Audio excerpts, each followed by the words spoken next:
심화를 발행하는 이도훈 시인입니다. 반갑습니다. 네, 벌써 한 해를 마무리하는 시기가 다가오고 있습니다. 올 한 해 동안 출판사는 이름을 도훈에서 파란 하늘로 바꿨어요. 파란 하늘로 바꾸니까 사람들이 도훈 이름 좋은데 왜 바꿨냐고 또 그러는데 왜 파란 하늘로 바꿨을까요? 우리 학생들 중에 아는 사람? 왜 도훈이라는 이름에서 파란 하늘로 바꿨을까? 이 상품도 있는데 그 팜플렛에 나와 있는데요. 더 큰 꿈을 꾸기 위해서 저희가 이름을 파란 하늘로 바꿨습니다.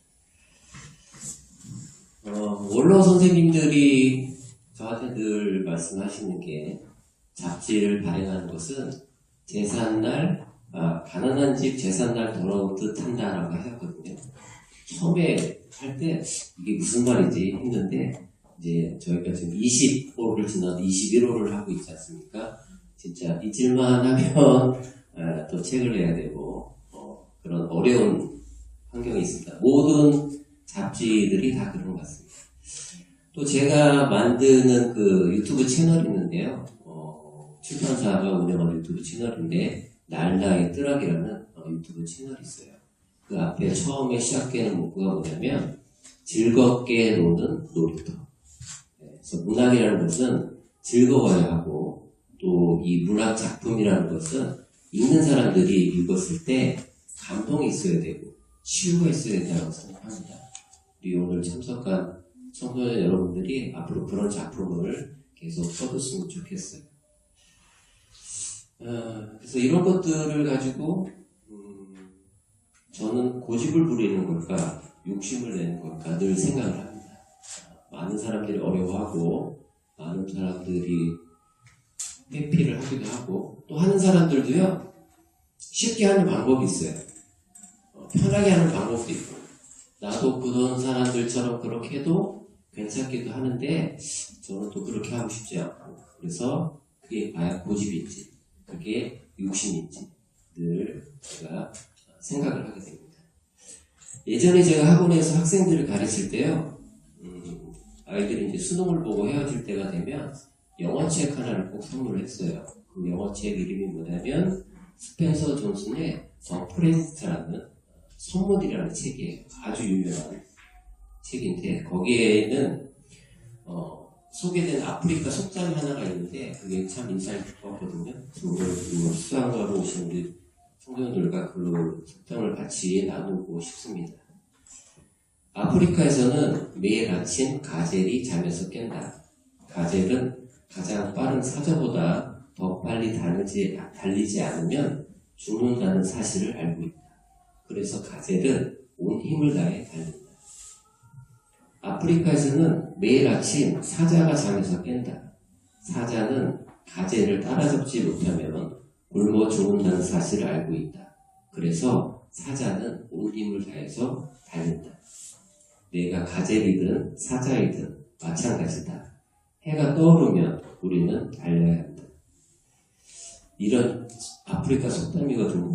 그래서 여러분들도 생활 속에서 늘 최선을 다하고 또 그런 이야기들이 다시 태어나서 문학 작품이 되고 시가 되기를 바라겠습니다. 감사합니다. 심화 청소년 시상식을 개최한 지가 벌써 3회가 되었는데요.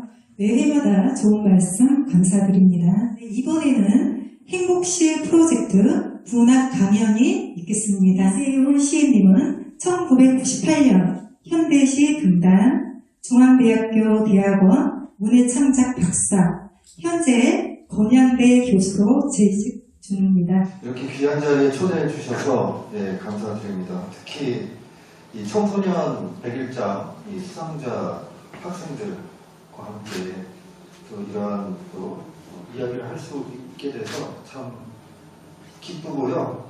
가만히 생각해보니까 저는 학창 시절에 100일장이라는 것에 나가본 적도 없고 뽑혀본 적도 없고 당연히 상을 받아본 적도 없습니다. 그런데 여기 학생들 보니까 중학생부터 고등학교 3학년까지 네, 이렇게 벌써 자신의 문학적 재능을 뽐내면서 이렇게 백일장도 참여하고 수상까지 하니까 얼마나 행복할까 또 그런 생각을 해봅니다. 나중에 또 이제 저도 시를 쓰니까 네, 저의 후배가 되어서 네, 나중에 반갑게 그 자리에서 저와 만났다라고 해서 반갑게 인사를 해주시면 제가 격하게 2배 이상으로 격하게 네, 반갑게 인사를 드리도록 하겠습니다. 임서윤 학생 최우수상 받은 그리고 김가인, 김경은 학생 네, 축하드립니다. 어떤 분이신지는 여기 네, 축하드리고요. 네, 장려상도 최원서의 모두 다 축하드리겠습니다. 임소희 학생의 아쿠아리움 여기에 있어가지고 제가 읽어보니까 야, 고등학생이 이렇게 이 정도 썼다는 게 참 믿겨지지 않을 정도로 잘 썼다. 또 이런 생각이 들었습니다. 그 이미지를 이렇게 쓰기가 쉽지가 않은데 저는 이미지를 촘촘하게 잘 썼다. 그런 생각을 했어요. 제가 또 청소년이나 뭐 이런 백일장을 신사를 많이 해봤는데 그 중에서도 상당히 이 정도는 수작이다. 또 그런 생각이 들었습니다. 자, 오늘 주제는 이제 행복시입니다. 행복시. 시가 무슨 행복이 있을까? 아무튼 저도 오랫동안 고민을 해봤는데 행복시 프로젝트라고 해서 이제 앞으로 시와 행복이 무슨 관계가 있고 그런 것에 대해서 요즘 제가 생각하고 있는 부분이어가지고 이것을 여러분들과 함께 뭐 가르친다라는 것보다는 함께 좀 나눌 수 있었으면 좋겠다 이런 생각으로 좀 준비를 해왔습니다. 안녕하세요. 네, 심사를 맡았던 유수진 시인입니다. 반갑습니다.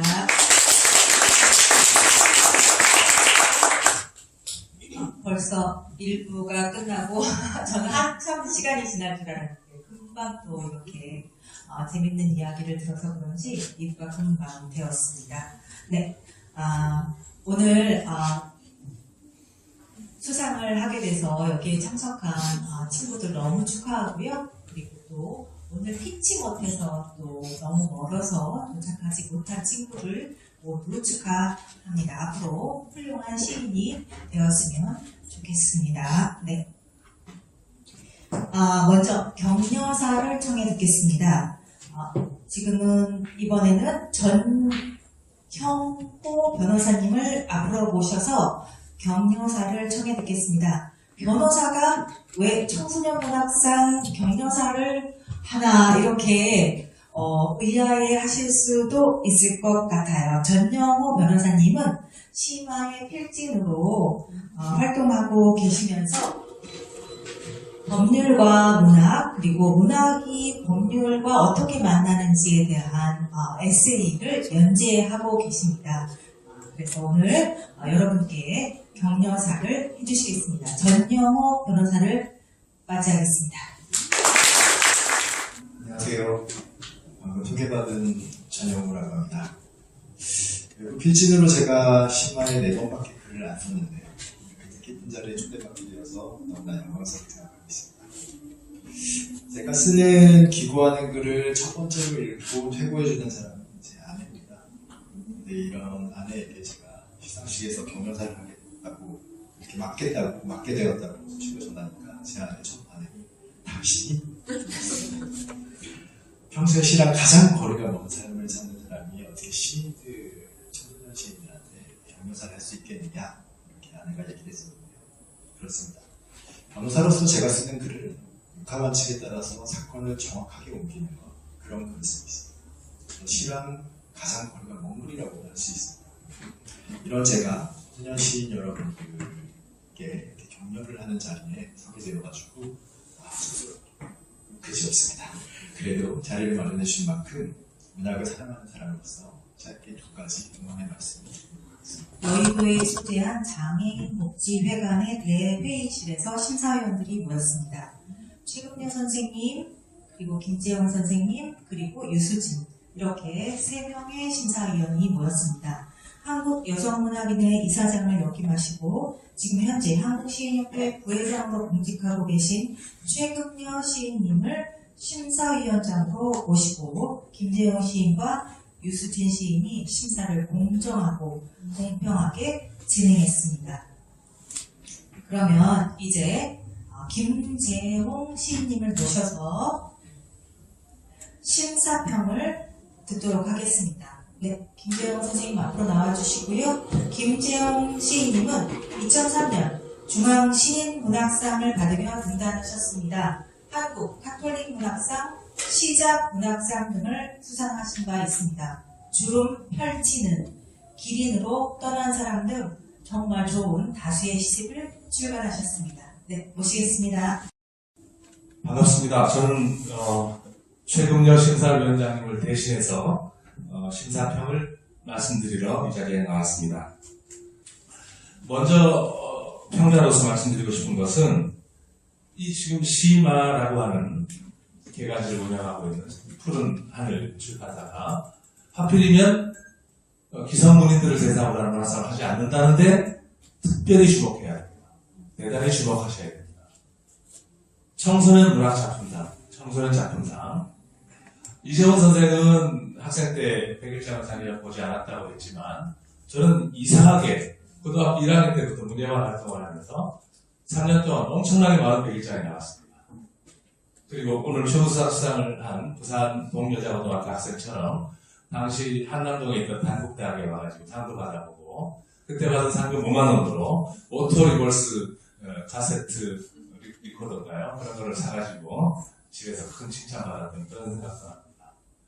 백일장과 연관지어서 말씀드려보면 청소년 작품상을 운영한다는 것이 자라나는 청소년들에게 글이라는 게 무엇이고 물론 상을 받은 학생들에게는 그게 힘이 돼가지고 장차 시인이 되고 문학인이 되는 거죠. 어깨에 힘만 빼면 좋은데 저는 고등학생 때 상 받으면서 어깨에 자꾸 힘이 들어가가지고 실제로 등단하는데 오랜 시간이 걸렸습니다. 36살에 아까 말한 그 중앙일보로 등단을 했는데 그러면 고등학생이 16살부터죠? 그러면 20년 동안 시인이 못 된 거예요. 그거 다 고등학교 때 상 받아서 그런 거죠. 자, 제가 얘기 드리고 싶은 거는 청소년 작품상을 하는 거는 시마가 아주 대단히 한국 문학에 큰 기여를 하고 있다는 얘기를 드리고 싶고 오늘 수상한 학생들은 어깨에 제발 힘을 빼셔야 돼요. 이거 아무것도 아니다라는 마음을 가지셔야 됩니다. 꼭 그렇게 되면 저처럼 20년 걸리지 않을 겁니다. 그런데 말이죠. 어깨에 힘 뺀 선배들이 있습니다. 제가 좀 얘기해 드려볼게요. 조지훈 시인, 19살에 등단했습니다. 그 후배 시인이자 소설가죠. 소설을 많이 썼습니다. 최인호 선생, 18살에 등단했습니다. 이혜미 시인, 18살에 등단했습니다. 조원효 시인, 현대시로 등단했는데 19살이었습니다. 소년등과 소녀등과예요. 이런 분들이 지금 열심히 활동하고 있는데 이분들은 어깨에 힘을 뺐기 때문입니다. 여러분들이 지금 수상자로 앉아 계신데 이거를 잊지 마세요.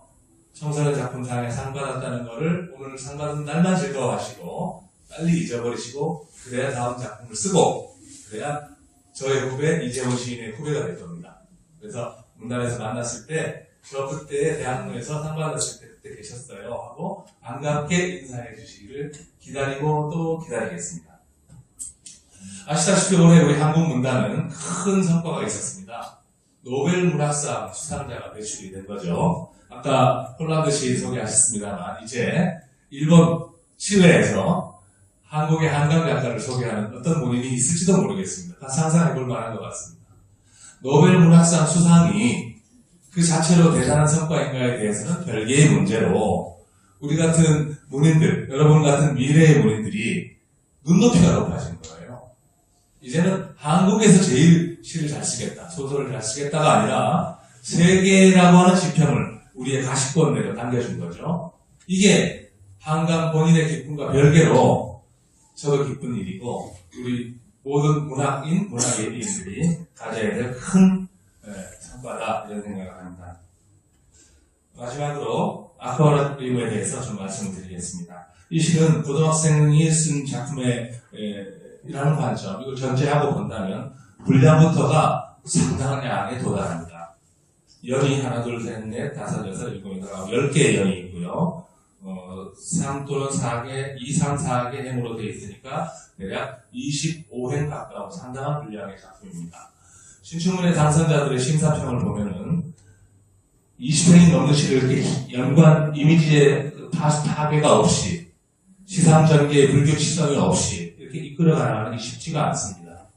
이 작품 첫 줄을 보겠습니다.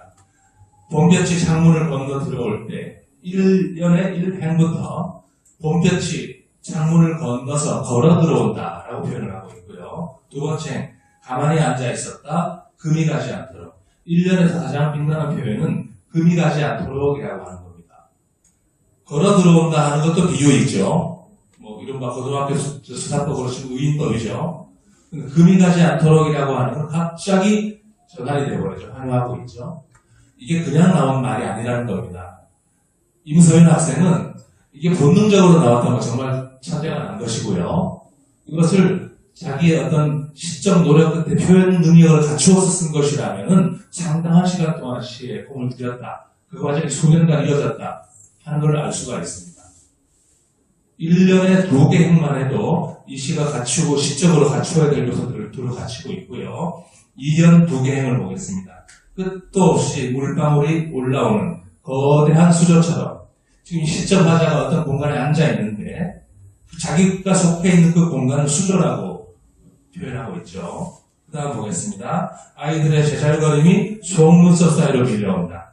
교실에 1000마리 금붕어를, 그렇다면 공간이 나왔네요. 여긴 교실입니다. 그리고 금붕어를 풀어놓은 것 같은 공간입니다. 그러므로 수조와 같이 느꼈습니다.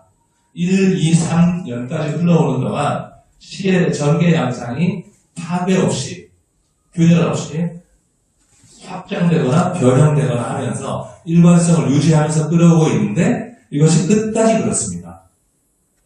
그래서 이 작품의 완성도가 상당히 높다는 것을 말씀드리고 싶고, 마침 그때 알게 됐는데 이 학생이 심화 청소년 작품상의 최우수상을 받은 게 아니었어요. 다른 작품으로 다른 어떤 청소년 대상에 큰 상을 받았더라고요. 그래서 더욱 신뢰하게 됐습니다. 그냥 뜻밖의 우연히 한 편 쓴 게 아니었습니다. 이 학생은 이 정도 수준의 시를 여러 군데 발표할 수 있었습니다. 정리해서 말씀드리면 이 자리에서 상 받는 그날만 기뻐하시고 빨리 잊어버리시고 새로운 작품을 쓰시라. 그 다음에 상 위는 달랐지만 여러분들 모두 뛰어났다 하는 것을 기억하시라. 그렇게 하면 다음 만날 때는 문단에서 만날 겁니다. 축하드립니다.